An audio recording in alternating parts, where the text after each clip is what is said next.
Statements from victims released by the Department of Justice suggest that Jeffrey Epstein was not acting alone and may have had connections within Hollywood.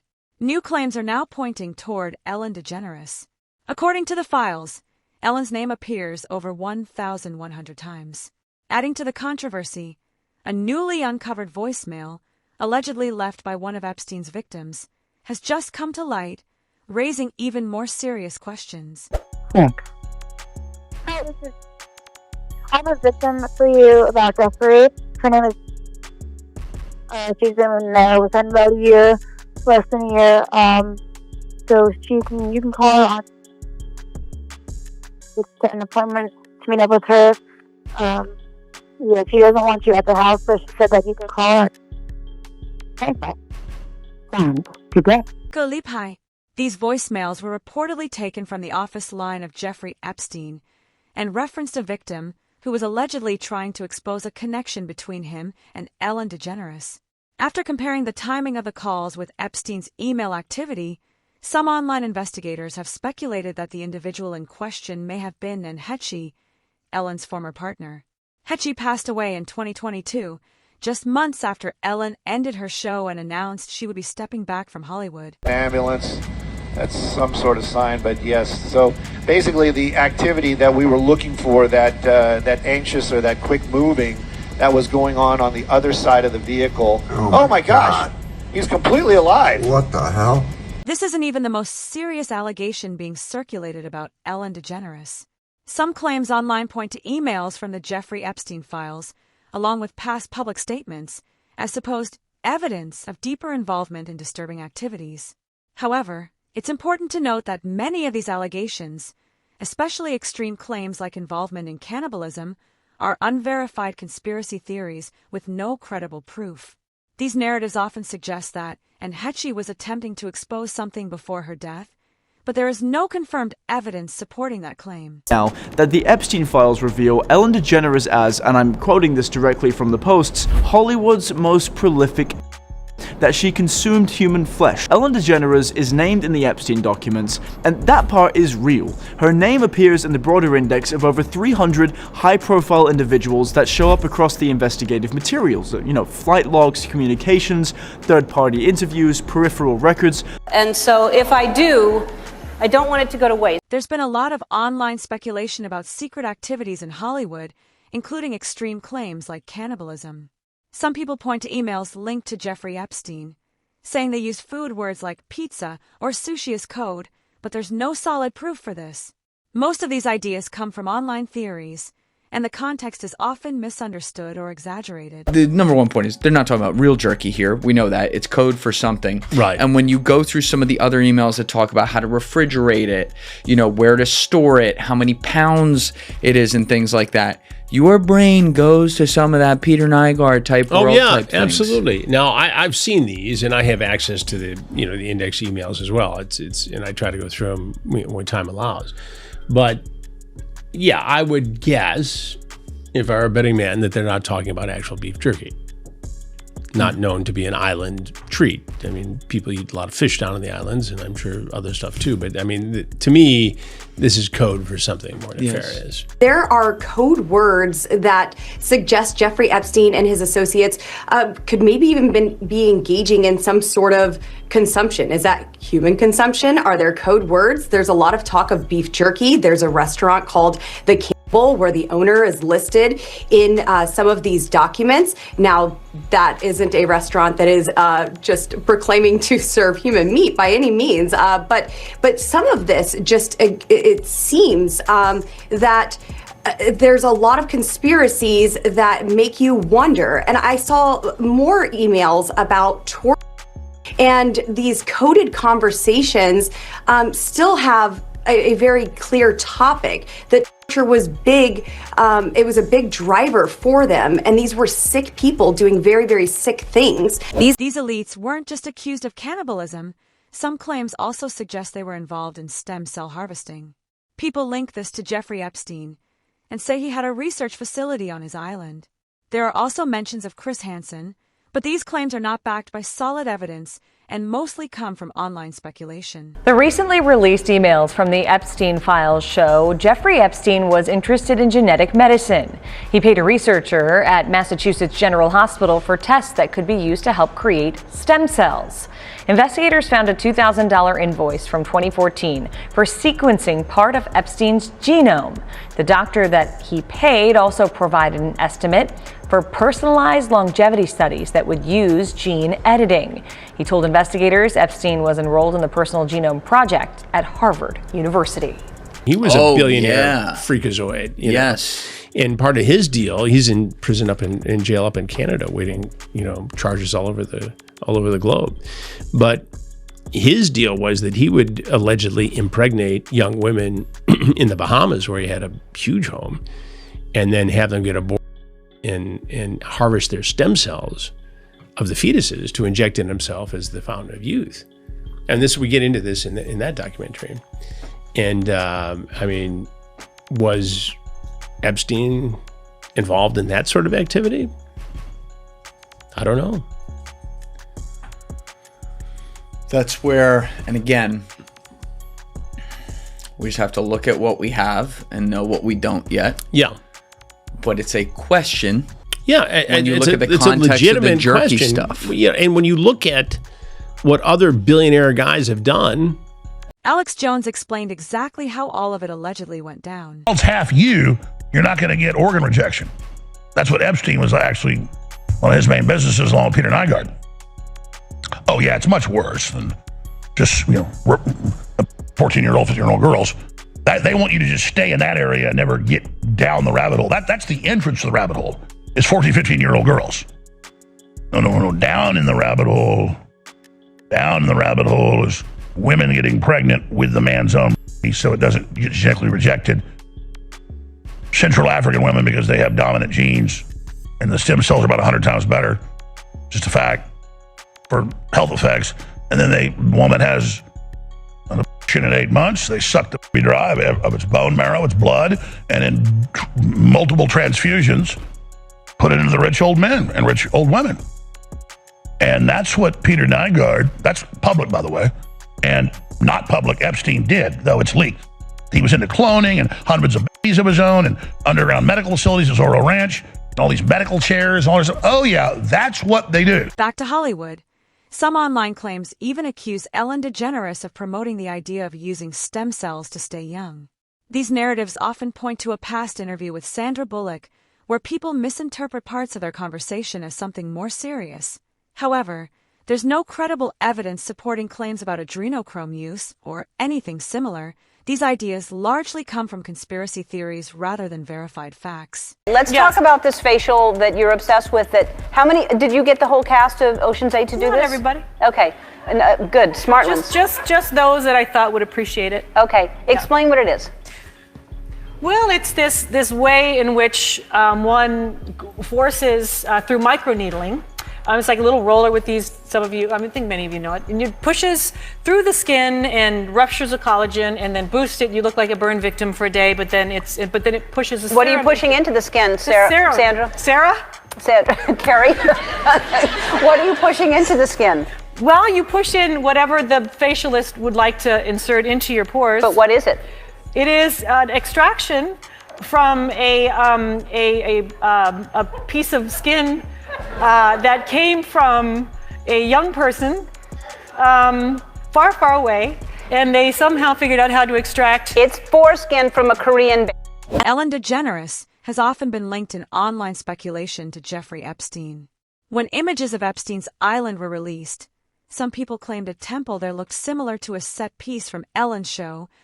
However, these comparisons come from internet theories, and there's no verified evidence proving any real connection. Did you know that Ellen DeGeneres' stage set is exactly the same as on Epstein Island, with all the couches, the same colour, the same soft furnishings, palm trees, window, everything to the T? And I'm like, really? Yeah. Wow. Oh. Hey, we're getting some up now.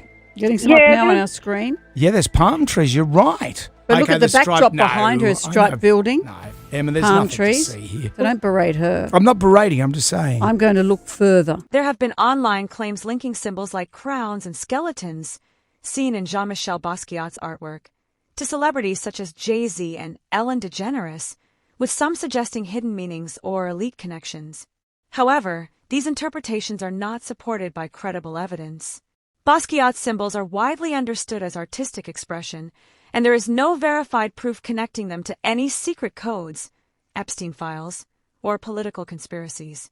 Many of these claims come from online speculation rather than established investigations or confirmed findings. Symbolism will be their downfall. Or is it just art? And let me be the first to tell you, it's all connected. I mean, if you know, you know. But first, let's go back to that video of Ellen DeGeneres. When the camera turns, you can see the inside of her house. Now, see that picture right there? Well, if you pause it and look it up, it says evil thoughts with revenge right next to it. Here's another picture of Ellen in her house, and this is the picture behind her. Now, the thing I'm curious about is the letters on top of the picture. These look oddly similar to the letters Marina Abramovich writes out when she does spirit cooking. Remember the beginning of the video? It's all connected. And that person that was in all red is Lady Gaga, and she went to Marina Abramovich many times for teaching. But let's continue. This is another picture of Ellen in her home. She's cutting her mother's hair, but what is that picture above her head? There are no court documents from Ghislaine Maxwell's case showing that Jeffrey Epstein made deals with 25 celebrities, nor is there any verified evidence linking Ellen DeGeneres to such claims. In reality, the proceedings involving Ghislaine Maxwell focused on trafficking and abuse crimes, and the public evidence presented did not identify a network of Hollywood celebrities helping clean up Epstein's image or recruit. Ellen ending her talk show in 2022 was a separate career decision that was publicly attributed to production and workplace issues, not legal proceedings or involvement in any investigation. Overall, these celebrity list claims and timing-based theories come from online speculation and are not supported by court records or credible investigative findings. So according to a newly filed court document, Ghislaine Maxwell, the former associate of Jeffrey Epstein, she was convicted of trafficking, sentenced to 20 years in prison. She claims that 25 men, maybe friends, associates of the deceased financier, have been protected under secret settlements, secret deals, and that this information was not revealed to her during her trial. This is on top of what she claims are 4 other individuals, alleged co-conspirators, who were never charged. Obviously, I have thoughts. Is she telling the truth, particularly given her past, in light of what she's trying to do now? If this is true, number one, wow. And who are these people? What is a secret settlement? Can we ever find out? Can the public ever find out? So I'm made of questions. I'm bringing on an expert right now to tackle all of this. Then claims like this are not supported by credible evidence. Ellen DeGeneres ended her talk show in 2022 as a planned career decision after long-running reports about workplace concerns on the show. Stephen Twitch, boss, tragically died in December 2022, and his death was officially ruled a suicide. There is no verified connection between his death and any Hollywood or legal investigations. And Hetchy also died in August 2022 in a car crash, which was publicly investigated and documented as an accident. Connecting these unrelated events into a coordinated exposure theory is a form of speculation, not something supported by evidence or official findings. In May 2002, the Ellen DeGeneres show was canceled, and then 2 months later, Anne Hesh, Ellen's ex-girlfriend, was in a really bad car accident where she flew her Mini Cooper into someone's house and it caught fire. And what has never sat right with me is the cross comparison between the coroner's report and the actual aerial footage. The coroner's report says that she was unconscious until her death, after just from smoke inhalation and from being brain dead from the fumes in her brain. But if you look at the footage, she sits straight up, and that takes a conscious effort, I feel, but I'm not a scientist. I mean, I'm not a doctor. But the other thing is her other host, her co-host Twitch, died 4 months after that. And I just think that that's a suspicious amount of close people around you dying in weird ways. But I don't know. Anyways, this is my driver. And I went to the Ellen show once, and she gave me Magic Mike Live tickets. Anyways. This involves real people and sensitive claims, so it's important to stick to verified information. Stephen Twitch, boss, sadly died in December 2022, and his death was officially ruled a suicide by authorities. Reports from credible outlets, including TMZ, did discuss details like his movements before his death, but they also clearly stated that the contents of any note were not fully released publicly. Claims that directly link his death to workplace pressure on Ellen DeGeneres or to broader conspiracy narratives are not supported by confirmed evidence or official investigations. His passing has been treated by investigators and family statements as a personal tragedy, and speculation beyond that remains unverified. We're learning more tonight about the tragic side of Stephen Twitch Boss and the detailed steps he took to hide his plans. TMZ is reporting when Twitch left his home the day before he took an Uber to a motel about a mile away. At the motel, he switched his phone to airplane mode so no one could reach him. The motel manager says he checked in under his own name and never left his room. We also now know that Twitch left his note. Details have not been made public, but TMZ reports the note alluded to challenges Twitch had faced in the past. Entertainer Tyler Perry knows firsthand what that is like. I want to take you back to a time in my life where I tried to commit a couple of times because it was so dark. I thought the only way to make this better, this pain go away, is to end my life. Had any of those attempts. Ellen DeGeneres has been reported in some media outlets as having relocated part-time or spending more time outside the U.S., but there is no confirmed fleeing the country situation tied to any Department of Justice Epstein client list release, nor has such a list been officially published at AS for the Jeffrey Epstein case. U.S. authorities have released large amounts of court records and evidence over time, but there has been no officially confirmed client list of celebrities or politicians involved in wrongdoing.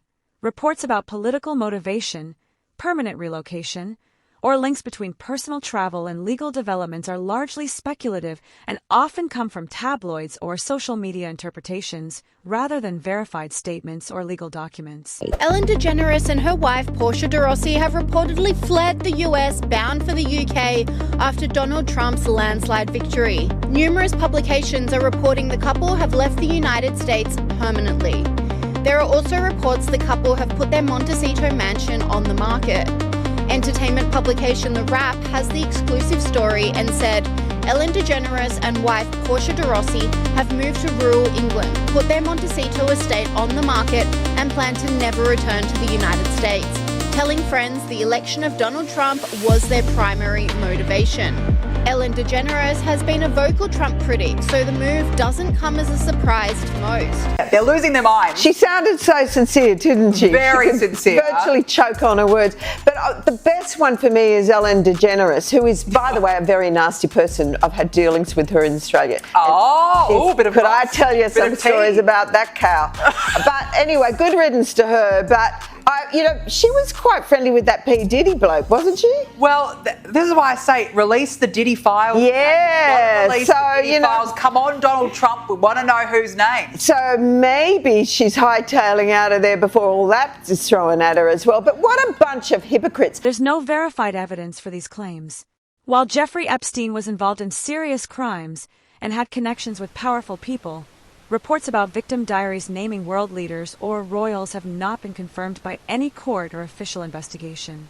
Most of these stories come from online speculation rather than proven facts. With Ghislaine Maxwell being right there, so as much as we talk about Epstein and all that, sometimes we don't talk enough about what these accusers, what these alleged victims went through. So let me read you from these, again, what appear to be diary entries. Close your eyes, close your eyes, close your eyes. Don't speak, she doesn't talk.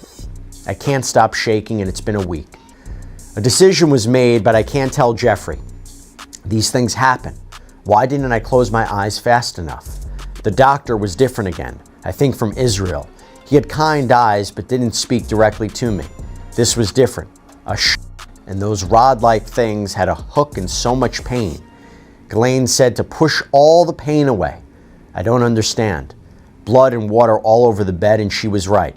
Like a feeling when your tummy hurts and you have to push. She said to close my eyes and put her hands over my eyes, but I didn't close them because of these tiny cries. I am so lost. I saw between her fingers this tiny head and body in the doctor's hands. It reached its tiny arm up and had a tiny foot. I closed my eyes and no more cries. And when you go to page 20 of this particular packet, chillingly, there is even a picture of a sonogram on a page with the words, "She is gone and she won't be coming back." And next to what appears to be a poem entitled Child, you have passages such as, "Your clear eye is the one absolutely beautiful thing. I want to fill it with color and ducks."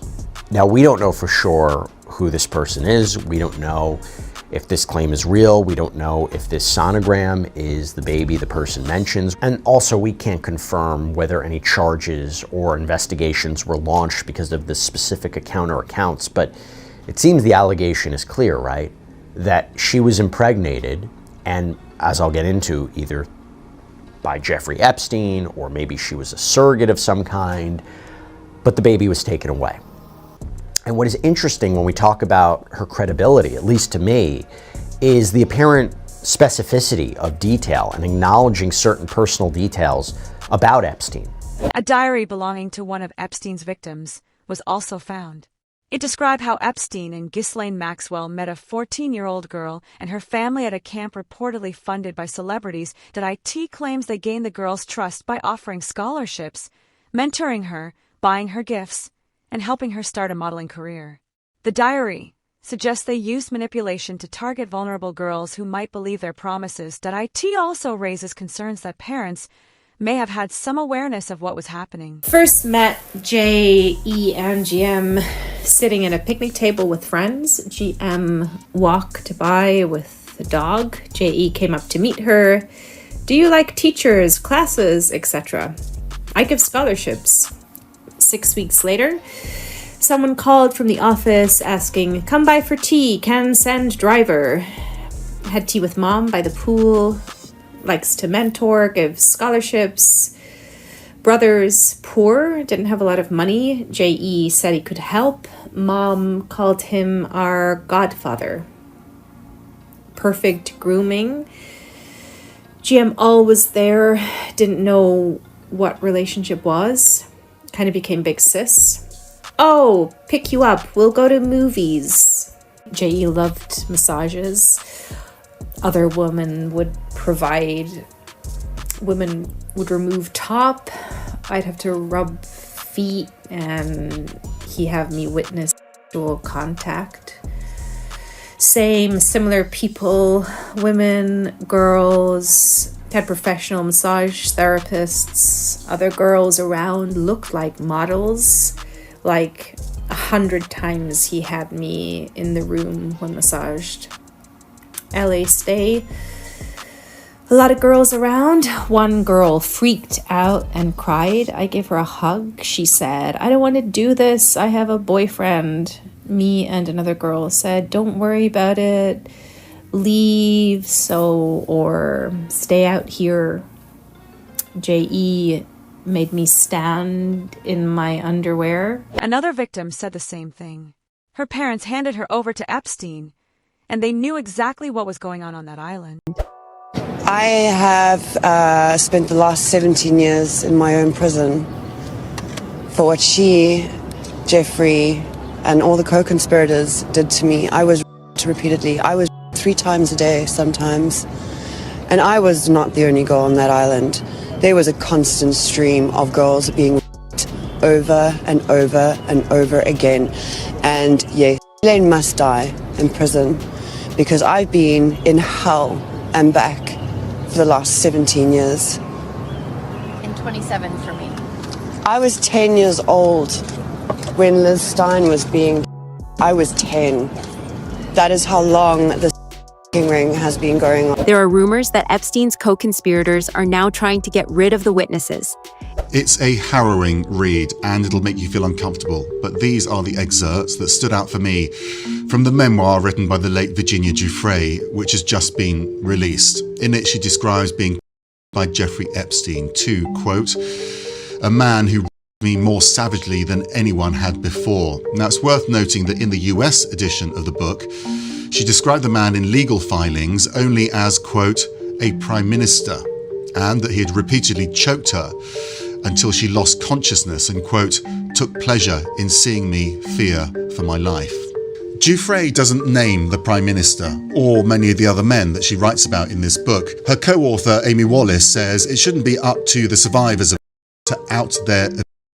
It should be the authorities, which is why she's calling for the so-called Epstein files to be released. Giuffre does name Epstein and Prince Andrew, of course, who she says she had encounters with in multiple locations.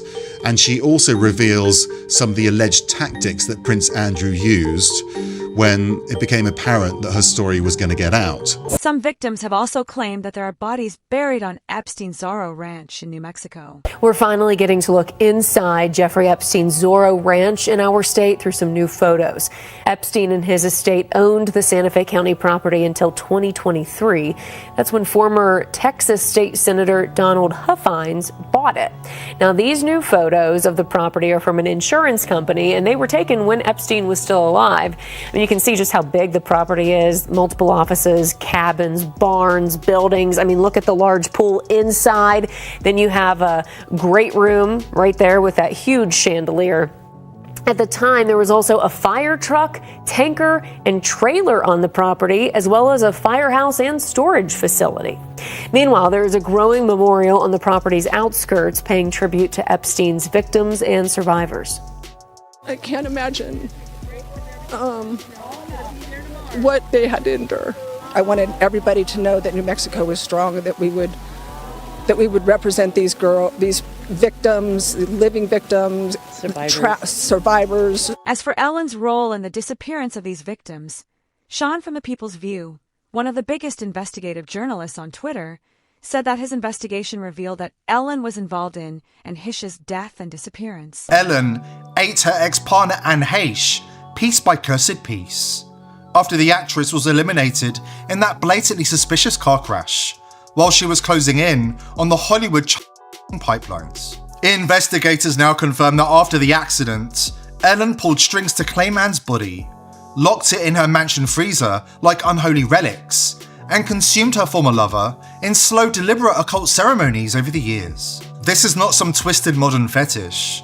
This is primordial evil, clawing its way back, hidden behind red carpets, charity galas, and morning show smiles.